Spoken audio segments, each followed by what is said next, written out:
ಪೂಜ್ಯಾಯ ರಾಘವೇಂದ್ರಾಯ ಸತ್ಯಧರ್ಮರತಾಯ ಚ ಭಜತಾಂ ಕಲ್ಪವೃಕ್ಷಾಯ ನಮತಾಂ ಕಾಮಧೇನವೇ. ಸೊ ಇವತ್ತು ಗುರುವಾರದ ದಿನವೇ ಈ ಒಂದು ವಿಡಿಯೋ ಅಪ್ಲೋಡ್ ಮಾಡಬೇಕು ಅಂತ ಮಾಡ್ತಾಯಿದ್ದೀನಿ. ಎಲ್ರಿಗೂ ಗೊತ್ತಿರೋ ಹಾಗೆ ಶ್ರೀ ಹೊನ್ನಾವ ಮಂತ್ರಾಲಯ ಈ ಒಂದು ಕ್ಷೇತ್ರದ ಬಗ್ಗೆ ತುಂಬ ಜನರಿಗೆ ಗೊತ್ತಿರುತ್ತೆ. ಆದರೆ ಇದೇ ಮೊದಲನೇ ಬಾರಿಗೆ ನಾನು ನನ್ನ ಕುಟುಂಬದವ್ರ ಜೊತೆ ಈ ಒಂದು ದೇವಸ್ಥಾನಕ್ಕೆ ಹೋದ್ವಿ. ನನಗೆ ರಾಘವೇಂದ್ರ ಸ್ವಾಮಿಗಳು ಅಂದರೆ ತುಂಬ ಇಷ್ಟ. ಸೊ ಆದ್ದರಿಂದ ಈ ಒಂದು ಕ್ಷೇತ್ರಕ್ಕೆ ಹೋಗಬೇಕು ಅಂತ ತುಂಬಾ ಆಸೆ ಇತ್ತು. ಆದ್ದರಿಂದ ಕುಟುಂಬ ಸಮೇತವಾಗಿ ಹೋದ್ವಿ. ಸೊ ದರ್ಶನ ಕೂಡ ತುಂಬ ಚೆನ್ನಾಗಾಯಿತು. ಮೊದಲನೇ ಬಾರಿ ಹೋಗಿರೋದ್ರಿಂದ ಶ್ರೀ ಕ್ಷೇತ್ರ ಹೊನ್ನಾವ ಮಂತ್ರಾಲಯ ಮಂದಿರದಲ್ಲಿ ಫಸ್ಟ್ ಟೈಮ್ ಆಗಿರೋದ್ರಿಂದ ದೇವ್ರ ಹತ್ರ ಚೆನ್ನಾಗಿ ಬೇಡ್ಕೊಂಡು ಹಾಗೆ ರಾಯರ ಒಂದು ಆಶೀರ್ವಾದ ಪಡೀಬೇಕು ಅನ್ನೋದು ಒಂದು ಆಸೆ ಇತ್ತು. ಅದು ಕೂಡ ಆಯಿತು. ನಾನು ಸುಮಾರಷ್ಟು ಯೂಟ್ಯೂಬ್ ಚಾನಲ್ಗಳಲ್ಲಿ ಈ ಒಂದು ಕ್ಷೇತ್ರದ ಬಗ್ಗೆ ನೋಡಿದ್ದೆ. ಆದರೆ ಹೋಗಬೇಕು ಅನ್ನೋ ಆಸೆ ತುಂಬಾ ಇತ್ತು. ತುಂಬ ದಿನದಿಂದ ಪ್ಲ್ಯಾನ್ ಮಾಡ್ತಾ ಇದ್ವಿ ಹೋಗಬೇಕು ಅಂತ. ಆದರೆ ರಾಯರ ಅನುಗ್ರಹದಿಂದ ಪ್ಲ್ಯಾನ್ ಮಾಡಿದ್ರಕ್ಕಿಂತ ಸ್ವಲ್ಪ ಬೇಗನೆ ಹೋದ್ವಿ ಅಂತ ಹೇಳ್ಬೋದು. ರಾಯರ ಆಶೀರ್ವಾದ ಕೂಡ ಸಿಕ್ತು. ಸೊ ಯಾರ್ಯಾರು ರಾಯರನ್ನು ನಂಬಿರ್ತಾರೋ ಅವರಿಗೆಲ್ಲ ರಾಯರ ಬಗ್ಗೆ ಗೊತ್ತೇ ಇರುತ್ತೆ. ಅದ್ರ ಬಗ್ಗೆ ಜಾಸ್ತಿ ಹೇಳೋ ಅವಶ್ಯಕತೆ ಇರೋದಿಲ್ಲ. ಈ ಕ್ಷೇತ್ರದಲ್ಲಿ ಏನಪ್ಪ ಅಂತ ಅಂದರೆ ಹರಕೆ ಮಾಡಿಕೊಂಡು ಕಾಯಿ ಕಟ್ಟುವಂತಹ ಪದ್ಧತಿ ಇದೆ. ಸೊ ಇಲ್ಲಿ ದೀಪಾರಾಧನೆ ಕೂಡ ಇದೆ. ಅಂದರೆ ತುಪ್ಪದ ದೀಪದ ಆರತಿ ಮಾಡ್ತಾರಲ್ಲ ರಾಯರಿಗೆ, ಅದು ಕೂಡ ಇದೆ. ಸೊ ಇಲ್ಲಿ ತುಂಬ ಜನ ರಾಯರಿಗೆ ದೀಪಾರಾಧನೆ ಮಾಡ್ತಿರ್ತಾರೆ, ಕಾಯಿ ತೊಗೊಂಡು ಪ್ರದಕ್ಷಿಣೆ ಹಾಕ್ತಿರ್ತಾರೆ.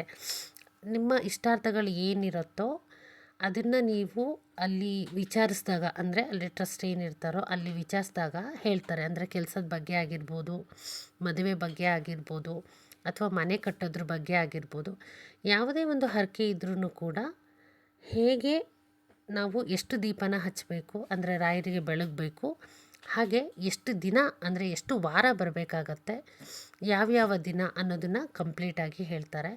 ಇಲ್ಲಿ ನಿಜವಾಗ್ಲೂ ರಾಯರ ಭಕ್ತರನ್ನ ನೋಡಿದಾಗ ನಂಗೆ ತುಂಬಾ ಖುಷಿ ಆಯಿತು. ಇಲ್ಲಿ ಪ್ರತಿಯೊಬ್ಬರು ಅಂದರೆ ಹೆಣ್ಮಕ್ಳು, ಗಂಡ್ಮಕ್ಳು, ಹುಡುಗರು, ಹುಡುಗಿಯರು ಎಲ್ಲರೂ ಕೂಡ ರಾಯರ ಭಕ್ತರಿದ್ದರು. ತುಂಬ ಅಂದರೆ ತುಂಬಾ ಖುಷಿ ಆಯಿತು. ನಿಜವಾಗ್ಲೂ ರಾಯರ ಪವಾಡದ ಬಗ್ಗೆ ನಾವು ಮಾತನಾಡೋದೇ ಬೇಡ. ಕಷ್ಟ ಅಂತ ಅಂದಾಗ ರಾಯರು ಮಗು ಥರ ಬಂದು ಅವರ ಮನಸ್ಸಲ್ಲಿ ಹಾಗೆ ಮನೆಯಲ್ಲಿ ಬಂದು ಅವರ ಕಷ್ಟಗಳನ್ನು ದೂರ ಮಾಡ್ತಾರೆ. ಆ ಒಂದು ಅನುಭವ ನನ್ನ ಜೀವನದಲ್ಲೂ ಕೂಡ ಆಗಿದೆ. ಸೊ ಆವಾಗಲಿಂದನೇ ನಾನು ರಾಯರನ್ನು ನಂಬಲಿಕ್ಕೆ ಪ್ರಾರಂಭ ಮಾಡಿದೆ. ನಾನು ರಾಯರನ್ನ ಹೇಗೆ ನಂಬಿದೆ, ಯಾಕೆ ನಂಬಿದೆ ಅನ್ನೋದಕ್ಕೆ ರೀಸನ್ ಗೊತ್ತಿಲ್ಲ ನನಗೆ. ಯಾಕೆ ಅಂತಂದರೆ ರಾಯರನ್ನು ನಂಬಿದ್ದು ಕೂಡ ನನಗೆ ಯಾರೂ ಹೇಳಿಲ್ಲ ನಂಬು ಅಂತೇಳಿ. ಆಟೋಮೆಟಿಕ್ಕಾಗಿ ನನಗೆ ಅವ್ರ ಬಗ್ಗೆ ನಂಬಿಕೆ ಬಂತು. ನಾನು ರಾಯರನ್ನು ಆರಾಧನೆ ಮಾಡಲಿಕ್ಕೆ ಸ್ಟಾರ್ಟ್ ಮಾಡಿದೆ.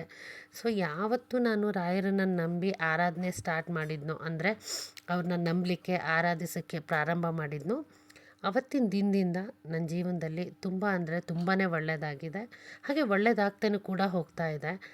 ತುಂಬ ಕಷ್ಟದ ಪರಿಸ್ಥಿತಿಯಲ್ಲಿದ್ದಾಗ ನನ್ನ ರಾಯರು ಮಗು ಥರ ಬಂದು ನನ್ನ ಕಷ್ಟಕ್ಕೆ ಪರಿಹಾರ ಕೊಟ್ಟರು. ತುಂಬ ಟೆನ್ಷನ್ ಇತ್ತು ನನಗೆ ಹಾಗೆ ನನ್ನ ಕುಟುಂಬದವರಿಗೆ. ಆ ಟೆನ್ಷನ್ಗಳನ್ನು ಕೂಡ ರಾಯರು ದೂರ ಮಾಡಿದರು. ನಿಜವಾಗ್ಲೂ ರಾಯರ ಪವಾಡನ ನಾವು ಬರೀ ಮಾತಲ್ಲಿ ಹೇಳೋಕ್ಕಾಗಲ್ಲ. ಆ ಒಂದು ಪವಾಡನ ನಾವು ನೋಡಿದಾಗ, ಅನುಭವಿಸಿದಾಗ ಮಾತ್ರ ಗೊತ್ತು ರಾಯರು ಅಂದರೆ ಏನು ಅಂತ ಹೇಳಿ. ರಾಯರ ಈ ದೇವಸ್ಥಾನ ಇರೋದು ಶ್ರೀ ಕ್ಷೇತ್ರ ಹೊನ್ನಾವ ಮಂತ್ರಾಲಯ ಮಂದಿರ, ಹೊನ್ನಗನಹಟ್ಟಿ, ಮಾಗಡಿ ಮುಖ್ಯ ರಸ್ತೆ, ತಾವರೆಕೆರೆ ಹೋಬಳಿ, ಬೆಂಗಳೂರು. ಇಲ್ಲಿ ಈ ಒಂದು ಕ್ಷೇತ್ರ ಇರೋದು. ಈ ಒಂದು ಕ್ಷೇತ್ರಕ್ಕೆ ಮೊದಲನೇ ಬಾರಿ ಬಂದಿದ್ದು ಅಂತ ನಂಗೆ ಅನ್ನಿಸ್ಲೇ ಇಲ್ಲ. ಯಾಕೆ ಅಂತಂದರೆ ಇಲ್ಲಿ ರಾಯರ ಪವಾಡ ಅಷ್ಟಿದೆ. ನಾವು ಈ ಒಂದು ಬಂದಿರೋಂತಹ ಸಂದರ್ಭದಲ್ಲಿ ನಮಗೆ ನಿಜವಾಗ್ಲೂ ಇನ್ನೊಂದು ಅದ್ಭುತ ಏನು ನಡೀತು ಅಂದರೆ ರಾಯರ ಸೇವೆ ಮಾಡುವಂತಹ ಒಂದು ಅವಕಾಶ ಸಿಕ್ತು. ಈಗೇನು ತುಪ್ಪದ ಆರತಿಯನ್ನು ಬೆಳಗ್ತಾರೋ ರಾಯರಿಗೆ, ಅವರು ತುಪ್ಪದ ಆರತಿನ ಬೆಳಗಿ, ಅಂದರೆ ಆರತಿ ದೇವರಿಗೆ ಎತ್ತಿ ಆ ಒಂದು ಪ್ಲೇಟ್ನ ಕೊಡ್ತಾರೆ. ಹಾಗೆ ಆ ಒಂದು ದೀಪಗಳಿಗೆ ಬತ್ತಿ ತುಂಬುವಂತಹ ಒಂದು ಕೆಲಸ ಇರುತ್ತೆ.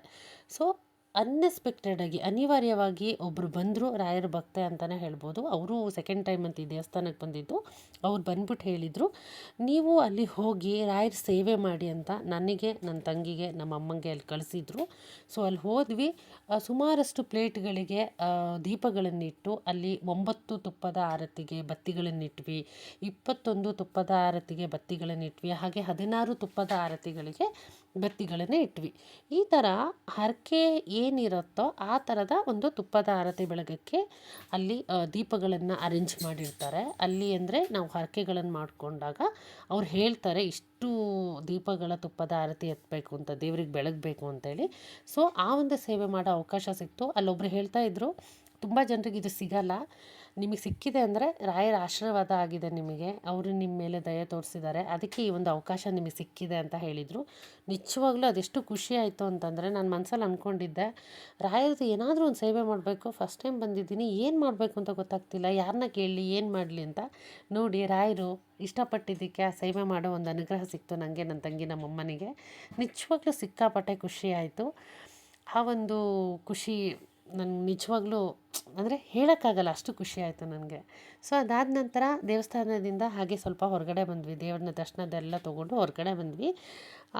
ಎದುರುಗಡೆನೇ ಏನು ಅಂತಂದರೆ ರಾಯರಿಗೆ ಸಂಬಂಧಪಟ್ಟಿರುವಂತಹ ಒಂದು ಬೃಂದಾವನ ಆಗಿರ್ಬೋದು, ಫೋಟೋಸ್ ಆಗಿರ್ಬೋದು, ಐಡಲ್ಸ್ ಆಗಿರ್ಬೋದು, ಕೀ ಬಂಚ್ ಆಗಿರ್ಬೋದು, ಈ ಥರದ ಎಲ್ಲ ಒಂದು ಏನು ಐಟಮ್ಗಳು ಸಿಗುವಂತಹ ಒಂದು ಶಾಪ್ ಇದೆ ಇಲ್ಲಿ. ಅವರು ತುಂಬ ಫ್ರೆಂಡ್ಲಿ ಇದ್ದಾರೆ. ಅಂದರೆ ಏನು ಅಂತಂದರೆ, ಒಂದು ರೇಟ್ ಹೇಳ್ತಾರೆ, ನಾವು ಸ್ವಲ್ಪ ಹೆಚ್ಚು ಕಮ್ಮಿ ಕೇಳಿದಾಗ, ಅಂದರೆ ನ್ಯಾಯವಾದ ರೀತಿಯಲ್ಲಿ ನಾವು ಕೇಳಿದಾಗ ಅವರು ನಿಜವಾಗ್ಲೂ ಹಾಂ ತೊಗೊಳ್ಳಿ ಆಗತ್ತೆ ಅಂತ ಹೇಳ್ತಾರೆ. ನಿಜ ಖುಷಿ ಆಯಿತು. ನಾನು ಒಂದು ಕಾರಲ್ಲಿ ಇಡಬೇಕು ಅಂದರೆ, ನಮ್ಮ ಕಾರಲ್ಲಿ ಇಡಬೇಕು ಅಂತ ರಾಯರ ಒಂದು ಚಿಕ್ಕ ಐಡಲ್ ತೊಗೊಂಡೆ. ಸೊ ಕಾರಲ್ಲಿ ಇಡೋಕ್ಕೆ ಅಂತಲೇ ಅದನ್ನು ಮಾಡಿದ್ದಾರೆ ನೋಡಿ, ಈಗ ತೋರಿಸ್ತಿದ್ದೀನಲ್ಲ ಈ ಐಡಲ್ಲು, ತುಂಬ ಕೀ ಬಂಚದು. ಸೊ ಅದರಲ್ಲಿ ಸೇಮ್ ಆ್ಯಸ್ ಯೂಶ್ವಲ್ ಹೆಂಗಿದೆಯೋ ಸೇಮ್ ಹಾಗೆ ಒಂದು ಐಡಲ್ ಇದೆ. ಆ ಥರದ ಒಂದು ಐಡಲ್ ತೊಗೊಂಡು ಕಾರಲ್ಲಿ ಇಡೋಕ್ಕೆ ತೊಗೊಂಡೆ. ಸೊ ನನಗೆ 120 ರುಪೀಸ್ ಹೇಳಿದರು, 100 ರುಪೀಸಿಗೆ ಕೊಟ್ಟರು, ಒಂದೇ ಮಾತಿಗೆ ಕೊಟ್ಟರು. ತುಂಬ ಖುಷಿ ಆಯಿತು. ಇಲ್ಲಿ ರಾಯರಿಗೆ ಸಂಬಂಧಪಟ್ಟಿರುವಂತಹ ಎಲ್ಲ ಮೂರ್ತಿಗಳು ಇದೆ, ಫೋಟೋಸ್ಗಳಿದೆ, ಮತ್ತು ಆಂಜನೇಯ ಸ್ವಾಮಿ ಕೀ ಬಂಚ್ ಇದೆ, ಮೂರ್ತಿ ಇದೆ, ನೀವೇನು ಬೇಕೋ ಅದು ತೊಗೊಬೋದು. ಸೊ ಅಲ್ಲಿಂದ ಪಕ್ಕದ ಅಂಗಡಿಲಿ ಬಂದರೆ ನಿಮಗೆ ಟೀ ಶಾಪ್ ಇದೆ, ಟೀ ಕುಡಿಬೋದು, ಹಾಗೆಯೇ ಏನಾದರೂ ಚುರುಮುರಿ ಆದರೆ ತಿನ್ಬೋದು, ಹೊಟ್ಟೆ ಹಸಿದ್ರೆ ಅಂದರೆ ತಿನ್ಬೋದು. ಹಾಗೆ ಮುಖ್ಯವಾಗಿ ಏನು ಅಂತಂದರೆ, ಇಲ್ಲಿ ದೇವಸ್ಥಾನ ವತಿಯಿಂದ ಯಾವುದೇ ರೀತಿಯ ಕಾರ್ ಪಾರ್ಕಿಂಗ್ ತೊಗೊಳೋದಿಲ್ಲ, ಅದು ಫ್ರೀ ಇರುತ್ತೆ. ಬಟ್ ಗೊತ್ತಿಲ್ಲದೇ ಅನ್ಎಕ್ಸ್ಪೆಕ್ಟೆಡ್ ಆಗಿ ಫಸ್ಟ್ ಟೈಮ್ ಆಗಿರೋದ್ರಿಂದ ಪಕ್ಕದಲ್ಲಿ ಕಾರ್ ನಿಲ್ಲಿಸಿದ್ವಿ, ಅಲ್ಲಿ ಪೇ ಮಾಡಬೇಕಾಗಿ ಬಂತು. 30 ರುಪೀಸ್ ಪೇ ಮಾಡಿದ್ವಿ. ಆಮೇಲೆ ದೇವಸ್ಥಾನದ ಒಳಗಡೆ ಹೋದ್ಮೇಲೆ ಗೊತ್ತಾಯ್ತು ನನಗೆ, ದೇವಸ್ಥಾನ ವತಿಯಿಂದ ಇರೋದಿಲ್ಲ, ದೇವಸ್ಥಾನ ವತಿಯಿಂದ ಫ್ರೀ ಇರುತ್ತೆ ಕಾರ್ ಪಾರ್ಕಿಂಗು, ಬೈಕ್ ಪಾರ್ಕಿಂಗು ಅಂತ ಹೇಳಿ. ಸೊ ಅದೊಂದು ವಿಚಾರ ಗೊತ್ತಾಯಿತು. ಈ ಒಂದು ದೇವಸ್ಥಾನಕ್ಕೆ ಬಂದಿದ್ದು ನಿಜವಾಗ್ಲೂ ತುಂಬ ಖುಷಿ ಆಯಿತು. ಫಸ್ಟ್ ಟೈಮ್ ನನಗೆ ಅನಿಸ್ಲೇ ಇಲ್ಲ.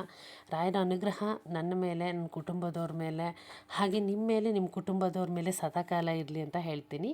ಜೊತೆಗೆ ಏನು ಅಂತಂದರೆ, ದೇವರ ಪ್ರಸಾದವನ್ನು ಸ್ವೀಕರಿಸಿದ್ವಿ. ಈಗೇನು ನನ್ನ ಸಿಸ್ಟರ್ ಬರ್ತಿದ್ದಾರಲ್ಲ, ಆ ಸೈಡಲ್ಲಿ ಒಂದು ರೂಮ್ ಏನಿದೆಯೋ ಅಲ್ಲಿ ಹೋಗ್ಬಿಟ್ಟು ದೇವ್ರ ಪ್ರಸಾದ ತೊಗೊಂಡ್ವಿ. ತುಂಬ ಅಂದರೆ ತುಂಬಾ ಖುಷಿ ಆಯಿತು. ನಾನು ಹೇಳೋದಿಷ್ಟೇ, ರಾಯರ ಅನುಗ್ರಹ ಆಶೀರ್ವಾದ ನನಗೂ, ನನ್ನ ಕುಟುಂಬದವ್ರ ಮೇಲೂ, ನಿಮಗೂ, ನಿಮ್ಮ ಕುಟುಂಬದವ್ರ ಮೇಲೂ ಸದಾಕಾಲ ಇರಲಿ ಅಂತ ರಾಯರಲ್ಲಿ ನಾನು ಬೇಡ್ಕೊತೀನಿ. ಹಾಗೆ ಒಂದು ಸಲ ಬಿಡು ಮಾಡಿಕೊಂಡು ಶ್ರೀ ಕ್ಷೇತ್ರ ಹೊನ್ನಾವ ಮಂತ್ರಾಲಯ ಮಂದಿರಕ್ಕೆ ಹೋಗಿ ರಾಯರ ಅನುಗ್ರಹ ಆಶೀರ್ವಾದ ಪಡೆದು ಗುರುಗಳ ಪ್ರೀತಿಗೆ ಪಾತ್ರರಾಗಿ. ಈ ವಿಡಿಯೋ ನಿಮ್ಮೆಲ್ರಿಗೂ ಇಷ್ಟ ಆಗಿದೆ ಅಂತ ನಾನು ಅಂದ್ಕೊತೀನಿ. ಇಷ್ಟ ಆಗಿದ್ದರೆ ಪ್ಲೀಸ್ ಲೈಕ್ ಮಾಡಿ, ಶೇರ್ ಮಾಡಿ, ಕಮೆಂಟ್ ಮಾಡಿ. ಫಸ್ಟ್ ಟೈಮ್ ಏನಾದರೂ ನನ್ನ ಚಾನಲ್ನ ನೋಡ್ತಾ ಇದ್ದರೆ ಸಬ್ಸ್ಕ್ರೈಬ್ ಆಗೋದಂತೂ ಯಾವುದೇ ಕಾರಣಕ್ಕೂ ಮರಿಬೇಡಿ. ಮತ್ತು ನಾನು ಮುಂದಿನ ವಿಡಿಯೋದಲ್ಲಿ ನಿಮ್ಮೊಂದಿಗೆ ನಾನು ಭೇಟಿಯಾಗ್ತೀನಿ. ಹಾಗೆಯೇ ಈ ಒಂದು ರಾಯರ ಒಂದು ದೇವಸ್ಥಾನದ ಬಗ್ಗೆ ನನಗೆ ತಿಳಿದಿರೋ ಅಷ್ಟು ಮಾಹಿತಿನ ನಾನು ಕೊಟ್ಟಿದ್ದೀನಿ. ನೀವು ಒಂದು ಸಲ ಭೇಟಿಯಾಗಿ ಸೊ ದೇವರ ಆಶೀರ್ವಾದನ ಪಡೀರಿ ಅಂತ ಹೇಳ್ತೀನಿ. ಗುರುವಾರದ ದಿನ ಈ ಒಂದು ವಿಡಿಯೋನ ಅಪ್ಲೋಡ್ ಮಾಡಲಿಕ್ಕೆ ನಂಗೆ ನಿಜವಾಗ್ಲೂ ತುಂಬ ಖುಷಿ ಆಗ್ತಾ ಇದೆ. ಹಾಗೆ ಗುರುವಾರದ ಹಾರ್ದಿಕ ಶುಭಾಶಯಗಳು. ನನ್ನ ನಂಬಿಕೆ ಹಾಗೆ ನನ್ನ ಆತ್ಮವಿಶ್ವಾಸ, ರಾಯರಿದ್ದಾರೆ, ರಾಯರಿದ್ದಾರೆ, ರಾಯರಿದ್ದಾರೆ, ರಾಯರಿದ್ದಾರೆ. ಧನ್ಯವಾದಗಳು ಎಲ್ರಿಗೂ.